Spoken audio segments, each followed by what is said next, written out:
Assalamualaikum to all my brothers and sisters around the world and also sa ating mga kababayan na nandito sa Pilipinas na patuloy na sumusuporta sa aking channel. Maraming salamat nga po pala.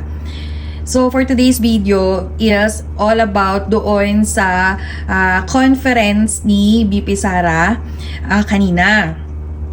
Ngayon, meron lang akong natatandaan sa mga sinabi ng ating presidente. And nakakatakot at parang hindi ko lubos maisip kung bakit gusto niyang mangyari ito. Okay? First, narinig ko sa mga sinabi ni BP Sara, okay, ang confidential fund is more likely hindi niya talaga maitatakal up because it will compromise. Okay, it will compromise the national security dahil ito ay kasi nga naman once na-discuss ang confidential fund, matatakal up na din doon ang intelligence procedure. Okay? Doon lang sa salita na yon, doon ako natakot. Talagang tinubuan ako ng takot. Bakit? Dahil sa sinabi ng ating presidente na kung sasagutin na lang naman ni BP Sara lahat ng question sa kanya, hindi naman aabot sa ganito. At hindi naman ikakailangan magdrama pa. At kung sino-sinong chichirya pa ang ilalagay na pangalan. So meaning, ako being a military, doon ko naisip na talagang patibong to kay BP Sara.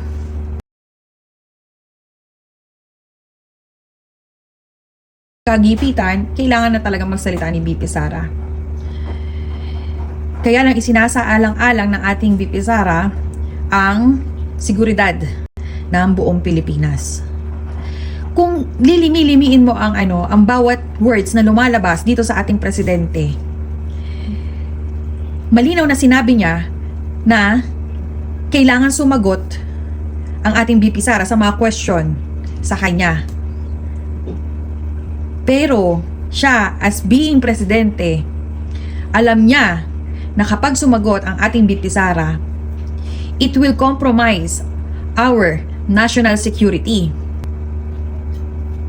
Kasi kung ako magiging presidente, alam ko na bawal yan. So bakit in national TV sasabihin ko na kailangan niyang, kung sana lang nagsalita na ang BP Sara, di wala na sana ganyang mga dramahan. Di ba?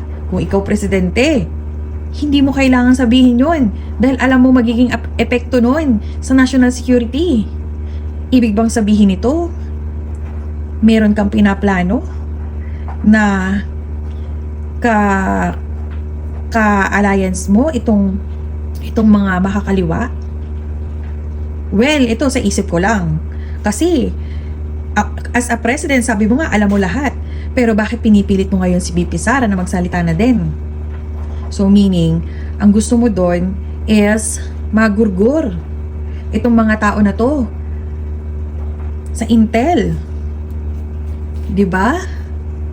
Yun yung nakakatakot. Presidente ka pero may pinaplano kang ganyan. Bakit? Para guluhin ang Pilipinas? Or sige, para guluhin lang si BP Sara? Kasi nga, dalawang bagay yan eh. Si BP Sara, meron niyang kontrata na non-disclosure agreement. So whatever na meron doon sa intelligence na yon, hindi siya po pwedeng magsalita. Dahil once magsalita siya ang babalikan din ng demanda. Kaya hindi siya nagsasalita para isa na lang ang kaso sa kanya. Yun nga, yung sa confidential fund. Okay? Pero once na magsalita siya, dalawa naman din ang magiging kaso sa kanya. Bukod sa confidential fund, magkakaroon pa siya ng breach of contract dun sa non-disclosure agreement. Kasi hindi nga talaga po pwede i-compromise ang national security. Ngayon ko na-realize, 'di ba, na anong gustong mangyari nitong presidente sa ating bansa. Kasi siya mismo ang nagsalita national TV na kung nagsalita na nga daw sana si BP Sara at kung sumagot na lang sana si BP Sara tungkol sa confidential fund, hindi na sana aabot sa drama. Behind that words, I smell something fishy. Meron laman. 'Di ba? Merong plano at merong matibay na gagawin ang administrasyon ngayon laban sa mga mamayang Pilipino. Because confidential fund is all about national securities. Ngayon, panoorin nyo na lang tong video na to at kayo na lang din ang humusga. Okay? And bago ko makalimutan, mag-subscribe, okay? Mag-subscribe and like and share itong video na to. Para naman lahat tayo ng mga buong Pilipino at mamayang Pilipino malaman kung ano ang nangyayari ngayon sa ating Presidente at BP Sara. Okay? At don't forget nga pala, bago ko makalimutan, para makilala nyo akong lubusan, please paki-subscribe natin dito sa aking personal YouTube channel. Yan, dyan. Personal yan. Lahat ng kabuhay-buhay ko na andyan na din para makilala nyo ako ng lubusan. Okay? Kasi dito syempre mga politika tayo Mga mga aspirants. So, yun lang guys. Please, okay? Please subscribe doon dito sa channel na to, okay? So, watch nyo na tong video na to. As a democratic country, we need to uphold the rule of law. Ako, bilang pinuno ng Executive Department at lahat ng mga nanunungkulan sa pamahalaan ay may sinumpaang tungkulin na tutupdin at pangangalagaan ang konstitusyon at ang ating mga batas. Kaya hindi tama ang pagpigil sa mga halal ng bayan sa paghahanap ng katotohanan. Hindi na sana hahantong sa ganitong drama kung sasagutin lamang ang mga lehitimong katanungan sa Senado at sa House of Representatives. Ang katotohanan ay hindi dapat itokhang. Tapos na sana ang usapang ito kung tutuparin lamang ang sinumpaang panata na bilang lingkod bayan ay magsabi ng totoo at hindi hahadlangan. Imbis na diretsahang sagot, nililihis pa sa kwentong chicheria. I cannot explain confidential funds because it will entail explaining intelligence operations. I needed confidential funds. It's all about national security. And the position of the Office of the Vice President and the Department of Education is that the national security is a holistic concept. It's not just one, territorial defense, sovereignty. No, national security is about food security. It's about quality of education. It's about poverty alleviation and everything else. One final follow-up from me, ma'am. Then what's your response to accusations that an office like the DepEd and the OVP have no jurisdiction naman to have these confidential funds that are spent for national security? Well, the confidential funds was the first transfer of confidential funds was from the office, from the contingent funds to the Office of the Vice President, and this was approved by the Office of the President. The next year, confidential funds was 2023. We submitted it to the Department of Budget and Management. It was approved by the Department of Budget and Management, and therefore it implies that it was approved by the Office of the President because it was included in the National Expenditure Program, the NEP. So, and then it was approved by Congress as well. The only reason why we did not use the confidential funds in the fourth quarter for both offices because I was already flagged by a friend inside the House of Representatives that they will attack you using confidential funds. So yes, it was duly approved by the Office of the President and both houses of Congress as well as because it was included in the General Appropriations Act. So it was not we presented it, we defended it, they approved it, we used it, and then the question on utilization is under the Commission on Audit. That is how the system works. They cannot use or they cannot twist the system according to their personal interests. Really, all these circumstances and events happening surrounding the office of the Vice President is a race to the presidential election in 2028.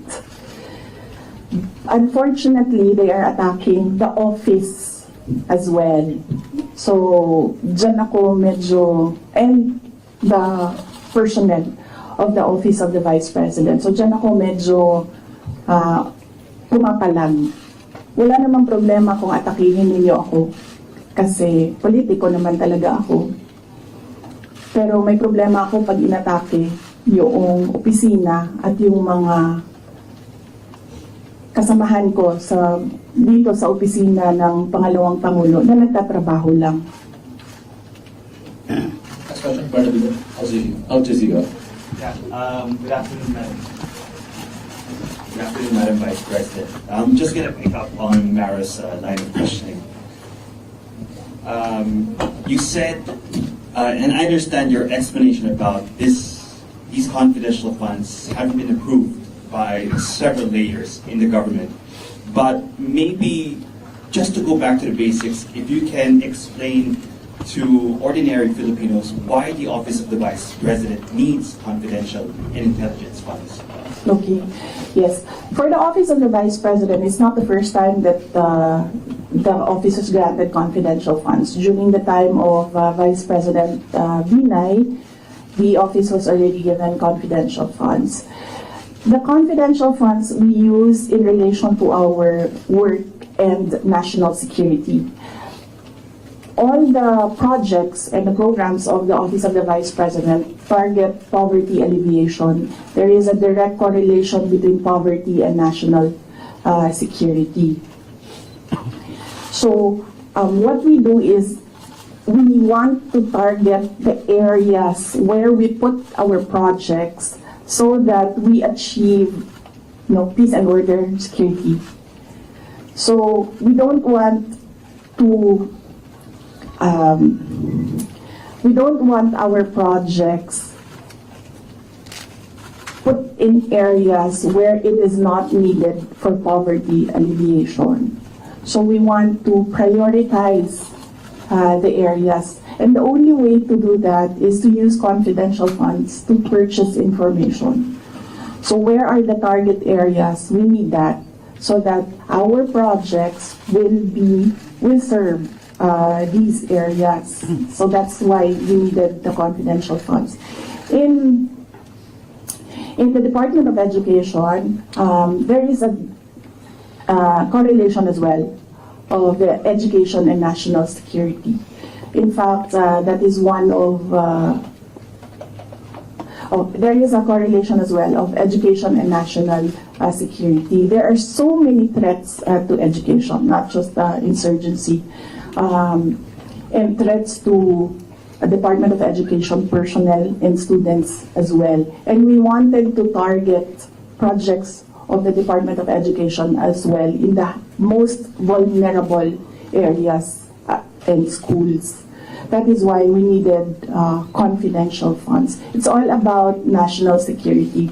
And the position of the Office of the Vice President and the Department of Education is that national security is a holistic concept. It's not just one like territorial defense, sovereignty. No, national security is about food security. It's about quality of education.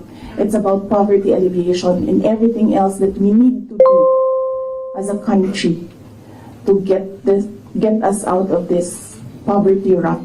Right. But you are in the NTF-LCAP, so couldn't have your offices work with the NTF-LCAP as well as other government agencies that actually have national security? In the NTF-LCAP, they are only about Pamimigay ng ENCAC and local armed conflict And local community are conflict. and local, there, ELCA. So that is very specific to that, local conflict and communism. So as I said, the projects and the programs of OVP target poverty alleviation, and there's so many factors affecting poverty. And there are so many threats to education, not just insurgency. But there are also other government agencies with national security mandates that you can work with, your offices can work with. Yes, that is true, but we work far faster if we are allowed to purchase information and target our projects immediately on the certain school or certain barangay or certain municipality. We move faster if we can target our projects. Okay. Going back to the confidential funds, that was also part of the confidential funds, but the names that are being verified by the Philippine Statistics Authority, I know you said that you can't explain because they're confidential in nature, but maybe just a yes or no, because other names have cropped up. Aside from Mary Grace Piatos, we have Chippy McDonald, Fernando Tempura, Carlos Owishi, Raymunda Nova. These were mentioned in a column at the Philippine Star, and Joel Chua, Congressman Joel Chua was quoted. Are yes or no, are these code names? Nakalimutan ko yung sagot ko. Sandali. I cannot explain confidential funds because it will entail explaining intelligence operations. And there is a law that prohibits officials who gathered information because of their office to divulge it in public. So it's the Anti-Graft and Corrupt Practices Act. There is a specific provision of law. You cannot divulge confidential information that you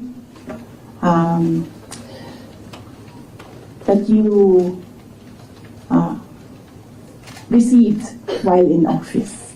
So you won't even say these are No, that just because code names. that will add to cases that may be filed against me. And there is a law that prohibits officials who gathered information because of their office to divulge it in public. So it's the Anti-Graft and Corrupt Practices Act. There is a specific provision of law.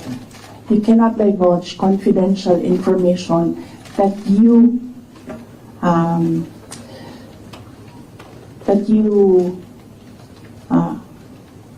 received while in office.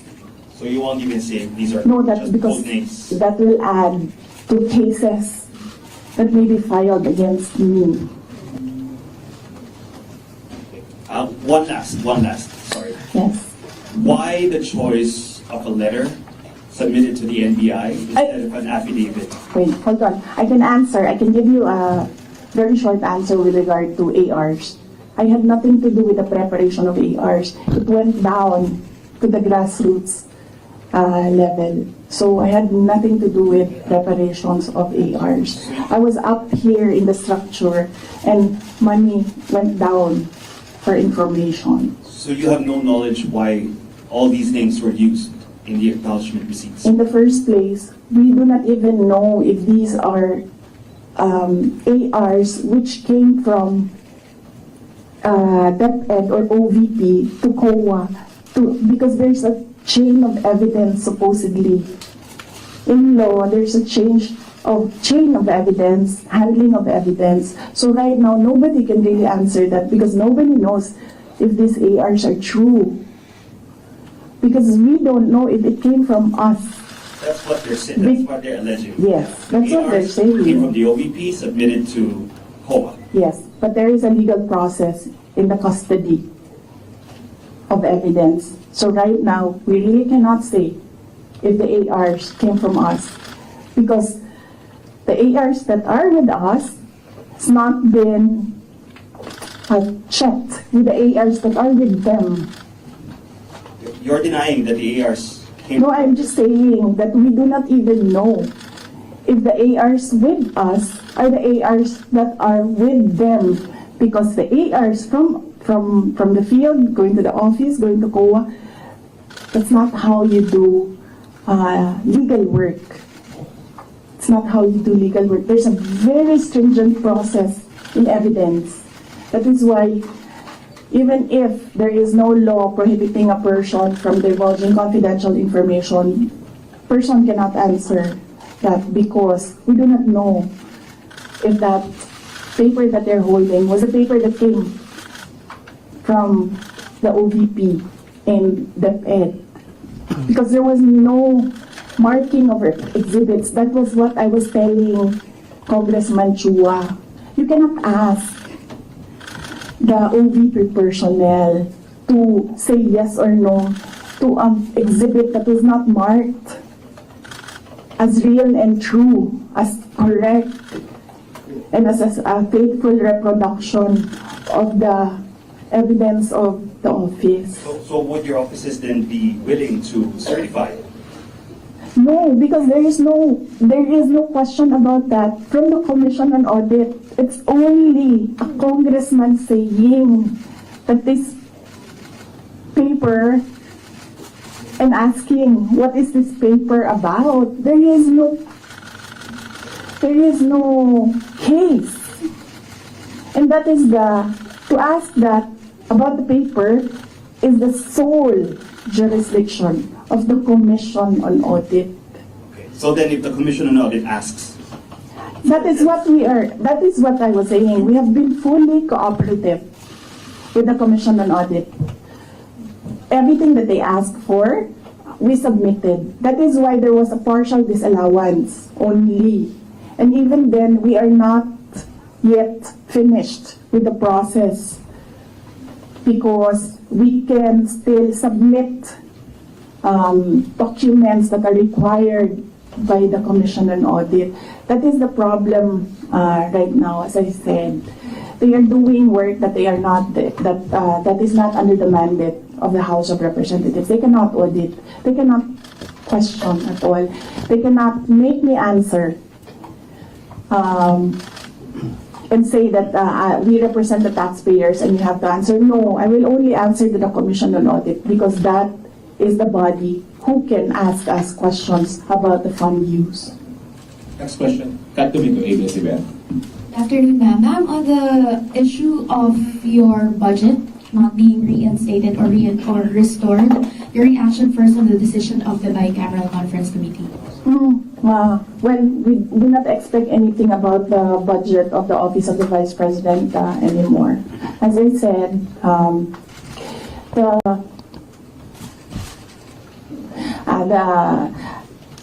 before I was saying that I am not the problem. I've been saying that I am not the problem. The problem of the Philippines is kahirapan, kagutuman, corruption, and all the other peace and order issues.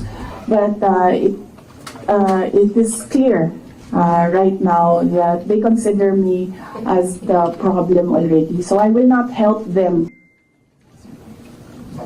Ma'am, a follow-up question. It's nearly January already. Your office will be filing a new budget request for 2026. How much do you intend to ask from Congress for 2026? We've not discussed that. We need to wait for the budget call because the budget call outlines the rules of your proposal for budget for your office. So we need to read the budget call before we can sit down and discuss a budget proposal for the Office of the Vice President.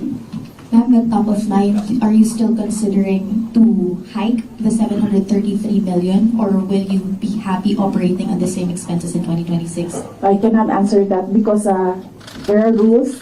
They usually put conditions in the budget call, and we really need to read the budget call to draft a proposed budget. Last two questions. Well, just to follow up on the budget, in the previous interviews, you said that you cannot give a definite answer on what will happen with regards to your satellite offices, given that the budget was not final at that time. But given that the BICAM already decided not to reinstate your original proposal of 2 billion, what will happen to your satellite offices? There are around, I think, 10 satellite offices across the country. Yes. We have to see if we can continue with the projects that they are implementing. We need to see if the projects are still there, and then if they can still implement the projects. So that is something that we have to discuss with the execom of the Office of the Vice President. Ma'am, nandun po ba yung possibility of shutdown? And then ano po yung, nasabihan na po ba yung mga affected personnel just in case na magsha-shutdown nga po mga satellite offices? Galing sa central office ng Office of the Vice President, wala kaming sinabi sa kanila. Pero since nababasa naman nila sa media yung nangyayari sa budget, I am sure that they are preparing themselves as well. Question, easy to answer. Ma'am, good afternoon, Chris Double.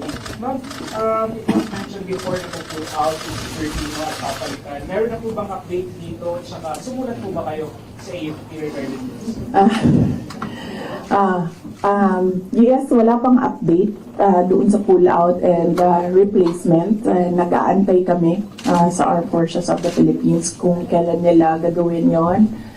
Yes, nagpadala ako ng letter sa Chief of Staff ng Armed Forces of the Philippines. Meron lang akong mga nilatag doon na mga requests. Pinakauna doon is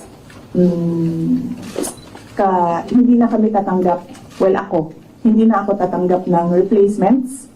So kung magtanggal sila, hindi na nila i-replace. Iwan na lang nila kung ano yung maiwan. And kung wala mang maiwan dahil tatanggalin nila lahat, I already said that I will seek security arrangements outside of the Armed Forces of the Philippines already.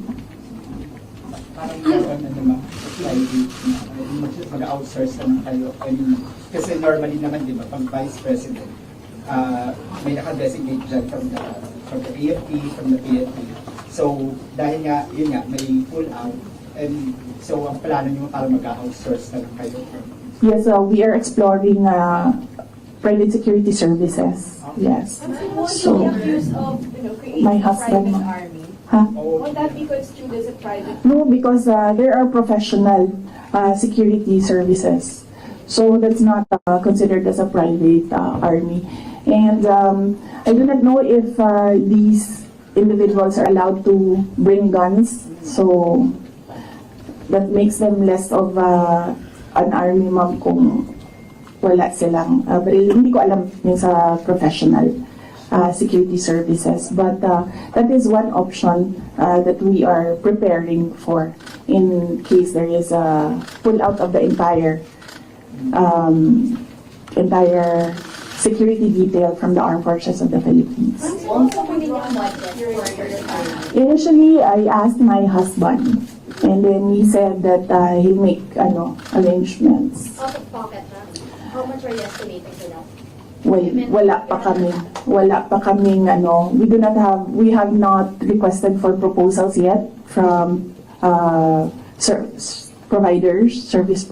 We have not requested a proposal yet. So, but Security agencies that you're I think only Filipino organizations or agencies are allowed that kind of service within the Philippines. I think, Mama, I do not know. But I know that they are Filipinos, yes. Do you also do you feel secure about No, I don't. your children? No, ma'am. No. But, no, I do not feel secure. As I said, that there's always been bias because when we see, say for example, DOJ iniimbestigahan nila yung press con. Pero hindi nila iniimbestigahan kung bakit kami umabot doon sa press con na yon. Iniimbestigahan nila ang threat ko, no? Pero they've not ever investigated threats against me, which are all documented, but we do not give them the information because we don't trust them at all. Last two questions, Red, then Rodrigo. Ma'am, kasi sabi po nila mga congressman po, ma'am, kasi parang contrived lang daw yung threat ninyo. Parang it's just an imaginary threat. Like for example, si Asidre nagsabi na imaginary daw yung threat ninyo, unlike doon sa sinasabi na threat daw, yung inyong threat to the First Family and Speaker Romar. So what's your take on this po? Kasi parang dinidismiss po ng mga congressman na kayo po ay nagkaroon ng threat sa inyong buhay. Parang sinasabi nila, hindi naman parang imaginary lang yung threat ni Vice President as opposed to sa sinabi niya doon sa press conference. What's your take on this po? Yes, we have documents, sir. We have screen caps, we have photos, we have police blotters, we have everything on file. But I never talked about it before because I felt na it was part of my job as Vice President. You get that? Aba? So, and it does not affect my work. So, all the more that it was inconsequential for me at the time. But right now, seeing that they are picking out words that I said and making a case out of it and saying that these are threats. So, I think they should start with, where is this coming from? That is the question that they should ask themselves. But I don't think they'll ever ask that of themselves. So we'll just move on to the cases and the impeachment and whatever will come in the new year. Do you regret saying or making such threat to the President and the First Lady and the Speaker? No, ma'am.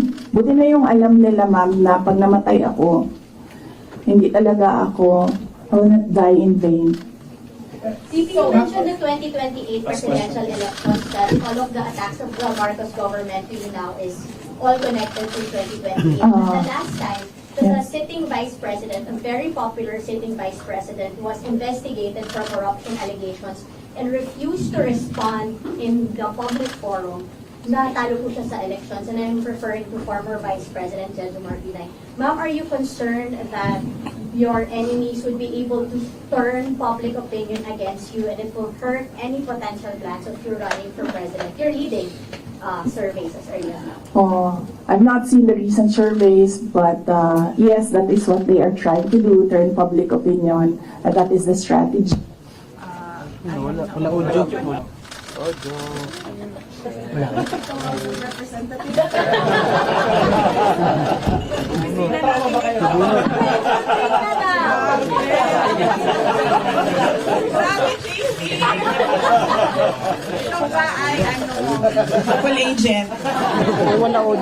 Wala, nasa ibang speaker. Nasa kabilang speaker. Yes. I am Ilipat po ang audio. Speaker. Nasa kabilang speaker yung audio. Nasa ibang speaker. Nasabi ng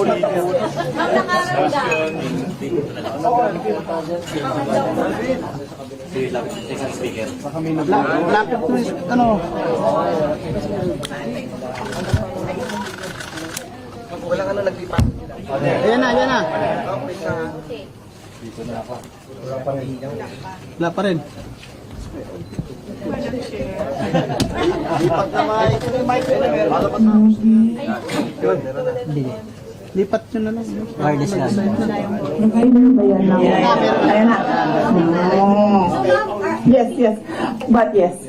So, yes, that is what they are trying to do, turn public opinion. That is a common strategy in politics. Black propaganda and everything, will it hurt my chances? I'm not yet a candidate.